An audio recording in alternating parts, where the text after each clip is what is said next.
If you're the owner of an MSP or you're a sales and marketing professional working for an MSP, there's one thing I think we can all agree on, and that is the success of your business rises and falls on the quality of the customer that you have. And if you do not have high quality customers, if you have a lot of cheapskates, people that won't take your advice, people that don't value IT, you're going to have a very, very difficult time growing and developing those customers and making the kind of money you want. So I want to talk to you today in this video about a concept we call HVCs, or high value clients. But first of all, let me introduce myself. My name is Robin Robbins. I'm the founder of TMT. And I started TMT 22 years ago. And since that time, I have worked on researching, testing, and refining marketing and sales systems for MSPs, VARs, IT service companies to help you get more of the high value clients that you want. How do you put yourself in a position of authority and trust so that you attract those high value clients, those people who value IT, who are willing to spend the money on it so that you can grow your business? And that's really, really important.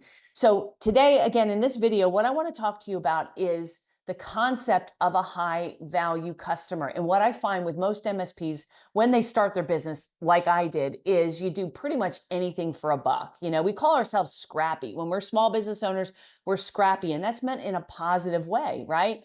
But at some point in your business, you got to stop being scrappy about the customers you get and the services that you offer and scrappy about getting the work done. And you have to professionalize your MSP, because if you don't and you keep being scrappy, you're going to end up with a scrap heap and you're not going to be able to grow. And one of the things that you need to do to mature your MSP and start being able to scale it and make more money is attract and keep and develop high value clients. Now, what is a high value client? A lot of people tend to think, well, it's just somebody who pays me a lot of money. And that might be the case, but I'm here to tell you that is not the only case. In fact, I've got a checklist here I'm going to go through, and you tell me if you agree with these, okay? So the first thing is not necessarily that they represent a lot of money. It's that they're actually profitable, all right? And when I take my clients and members through an exercise, we take them through an exercise to show them how to know which of their clients is actually profitable and which ones aren't. What they're often shocked to find out is that some of their biggest customers, the ones that represent the most revenue, are the lowest in profitability, which means they're doing a lot of activity, they're doing a lot of work, they feel good because they're getting all that money coming in, but they're not keeping any of the money. They're not profitable. It's dragging down the organization because you're putting an enormous amount of time, money, and effort into supporting that client, but only making a little bit of money. And the thing you have to understand is you have to get out of this emotional knee-jerk reaction that a customer spending a lot of money with you top line is somehow equating to profitability and success in your business, because that's not the case. Again, when I take my clients through this exercise, we have a whole spreadsheet and chart and process we take them through. What they often find is some of the middle clients that they were kind of overlooking are some of their most profitable customers. So number one with a high value client is they represent a lot of profit, not just top line revenue. They also don't perceive what they spend with you to be a lot of money.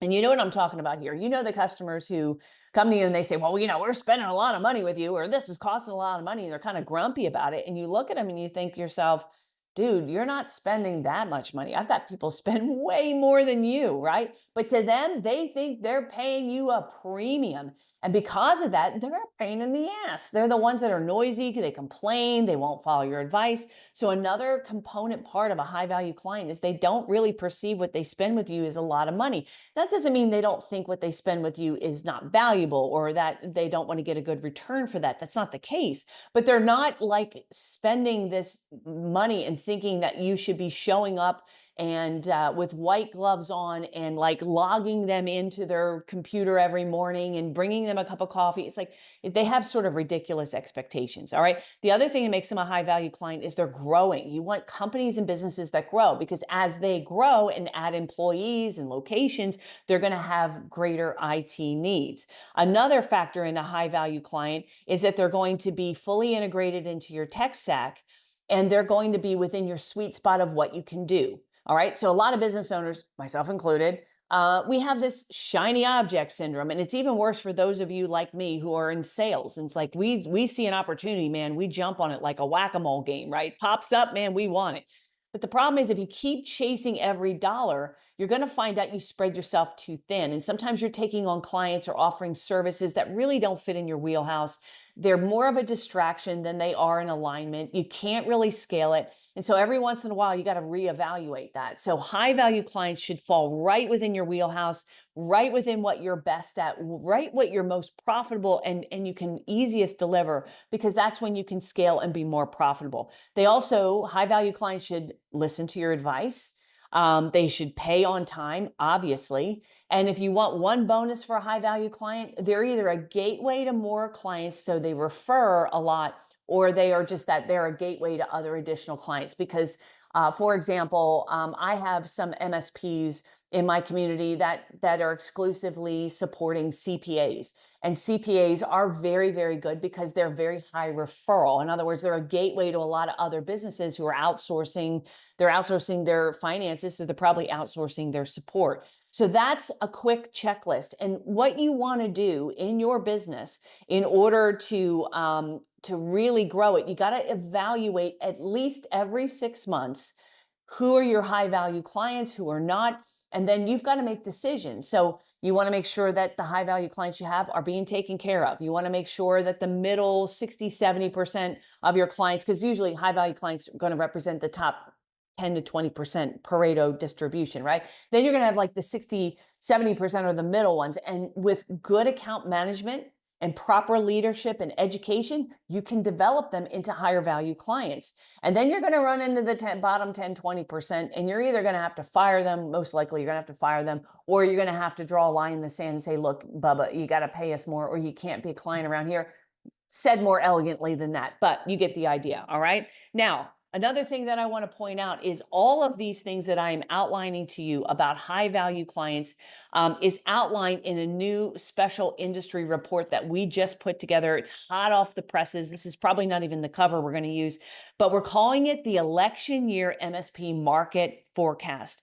And in this report, I am talking about the need now more than ever to develop and attract high value clients. But I'm also talking about some economic and profitability trends that are hitting every MSP, that are causing a lot of them to not be as profitable as they should be, that is making it harder to get deals to close, there's an increase in competitive pressures that's driving your price pressure down.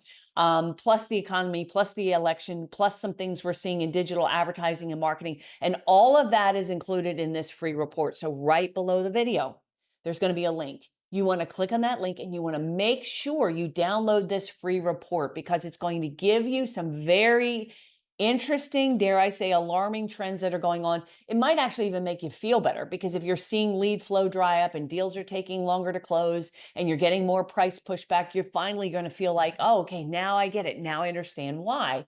But understanding why only makes you feel good for about 10 seconds, because then the next question is, well, what the heck do I do about this? And I've outlined it in this free report. So make sure you download this today, get it, read it, because it's going to be really important as we get closer to the election, as we get closer to the end of this year. There are some strategic changes you want to make in your business today.